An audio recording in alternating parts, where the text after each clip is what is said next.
What's up, you guys? Welcome back to NRL Fantasy Analysis. We're going to be getting into the trades for the three teams in this one here, and we're going to be starting with my team there, and a couple of very interesting trades this week. I did decide to get rid of David Fafita. With my last few videos, I've been talking about if you have sort of 23 trades plus, then I'd say it's probably okay if you wanted to get rid of him, just for if you're looking to keep up high in the overall ranks. Then I think it's a solid trade with him missing at least 4 of the next sort of 8 to 9 games. So at a minimum there, and then there's a chance he gets rested and less minutes in some of those games. And I decided that it was smart to use that money this week, and I have picked up 2 keepers out of that by trading him and also Simpkin. So sorry, not Simpkin, Ben Hampton this week. So I traded both of them, and I brought in Ryan Madison and Lucy Leilua. So really bolstered up my edge position, which is now really full. So I could put Madison and Leilua in the edge and have Crichton as a roamer, being able to play mid and edge. Schuster's in there to play edge as well, and as well as cover half, which is good.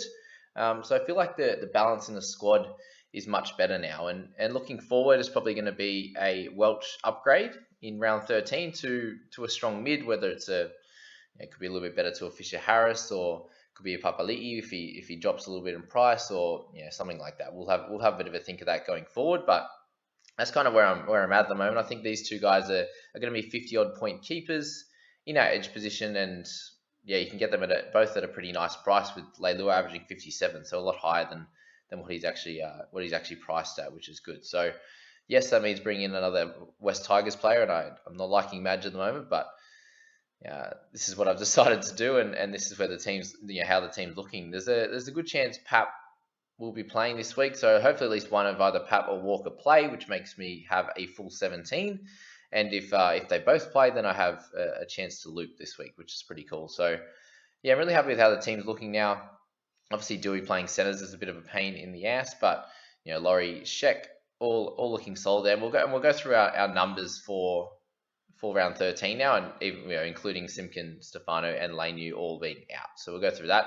Maddo and Leilua, I will say, was a little bit worried about Maddo's chances of making Origin, but I'm not sure if they're gonna.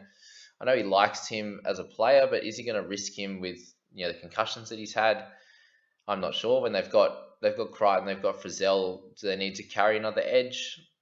Will Cam Murray be back in time? These are all questions that need to be answered, and I think it's probably worth the risk to pick up Madison now, and at least at worst you get his really good scores over the next bunch of weeks, and if he doesn't play from there, then it is what it is. When you look at it, there's a few guys that are obviously TPJ is a bit more expensive. I could get Moses at 702. No, I have 7k remaining, so I couldn't get Moses, but the guys are in there. Barnett, Fisher Harris. I just feel like Madison's going to average a lot higher than them, and at worst, if he misses that game, then I deal with it then. But at the moment, it's all speculation. So anyway, we'll go through those players. Madison, Leilua, Alvaro is 3 on our bench that are going to be playing in 13. We got Brayley for 4, Watson 5. We have Fogg 6, Opchik 7, and then Dewey, Laurie 8 and 9, which doesn't look that great right now, does it?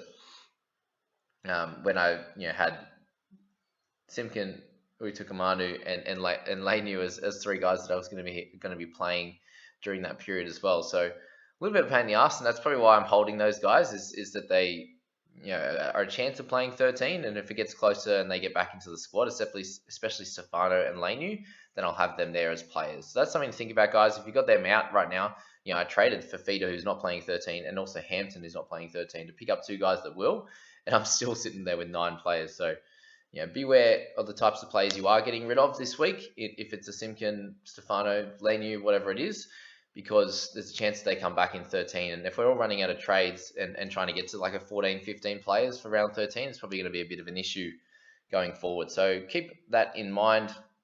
Thankfully, I've got Cleary, so I've got a very easy captaincy option this week. So that's that, ranked 1,096, 22 trades after this week.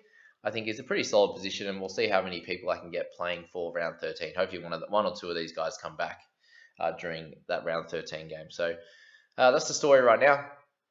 We kind of are replacing a couple of Tigers players with one. So him, Dewey, and Laurie, which are probably the 3 best players in that team. So I can't really complain with that. Onto the people squad, and we did make 2 trades as well. and we had to make this work. We were looking at bringing in Josh Curran, but unfortunately he was a bit too expensive. So we'd landed on TPJ and Tyson Gamble, and this was in for who'd we go again? We had 292k spare, so it was Stefano and also Simpkins. So the two cheaper guys who, yeah, again we're talking about who might play 13, but decided to trade them both out and keep Fafita, which was a good option, I think. But now we're holding Mom, Fafita, Pap as well. But hopefully Pap is back this week, and I've got him sitting there waiting in the wings. Good thing with this team is we do have 17. Well, even if Pap doesn't play, but it's very much the same as my team in terms of Walker or Pap. We need one of them to play to be able to get a decent score there. So yeah, TPJ had plenty of votes along with Madison, but yeah, we decided to go for TPJ there.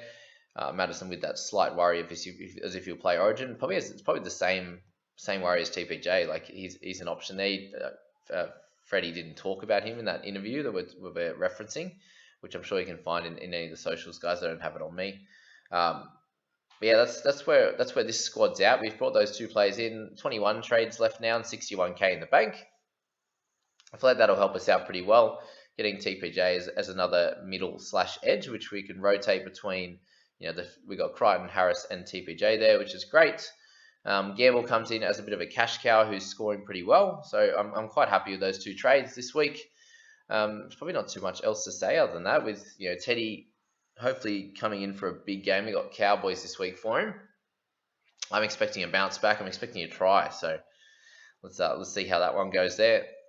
Tommy Trbojevic, yeah, like he was the other one. He's someone else I could have attacked in my team there. But Dewey, Laurie, Sheck, and then Pap. I feel like I didn't need another straight wing fullback at this stage, especially when he's playing Origin. And I've only got for pick Tommy, I would have had 8 going into to round 13. So that's something to think about. Moses is a great option. Team's looking pretty solid, guys. Just holding Mom and Fafita is going to be an issue. So we'll have to see what happens with Mom. The thoughts in the people squad with the Discord was that Mom's a chance of coming back in 13. So that's kind of why he wasn't traded out at this point. And look, Fui's going to make it all the way to 13. Who would have thought? We tried to get rid of him last week. So yeah, that's the people squad. We'll move to the alternates. Last one. Also brought in TPJ and Gamble in the alternates. So very, very, very similar. Had to trade out Stefano for this one just to get the extra cash to get to Vita. Otherwise, I could have gone Lucy or something like that. But I feel like for the alternates, you got to do a bit different to what my team's doing, and I didn't want to bring in a Madison or Lucy for that reason. So TPJ and Gamble, I'm interested in him. I couldn't put him in the main team or decided against it. So Gamble comes into this one. And that leaves us with a tiny bit of cash remaining, 33, 22 trades again. And this one we definitely have 17. Oh, don't. It's the same thing. I just did it again. Pap and Walker again. We need one of them to play, guys, to get 17, which would be nice. 12, come on, mate. Pull a finger out. Have a go. Moses a man in the halves, which is fine. Now we've got Gamble and Walker in there as well covering. Curran and Schuster, which we could trade, bring Pangai into the starting side, wouldn't matter. To'o, I was tempted to captain him, but I think I'm just going to go safer with Brayley. I do think To'o is going to get a pretty decent score against the Gold Coast, though, with the amount of missed tackles they make, and they let plenty of tries in. So that was an interesting one there, but I have been captaining for Fafita every week. Moses is also a solid option if you need a captaincy, someone to captain your team. But yeah, To'o, Moses, Brayley were kind of my thoughts this week. TPJ could be an interesting one against Manly, but yeah, I wouldn't bank on him getting a big 70 or 80, whereas Brayley's pretty consistently getting those scores. That's about it.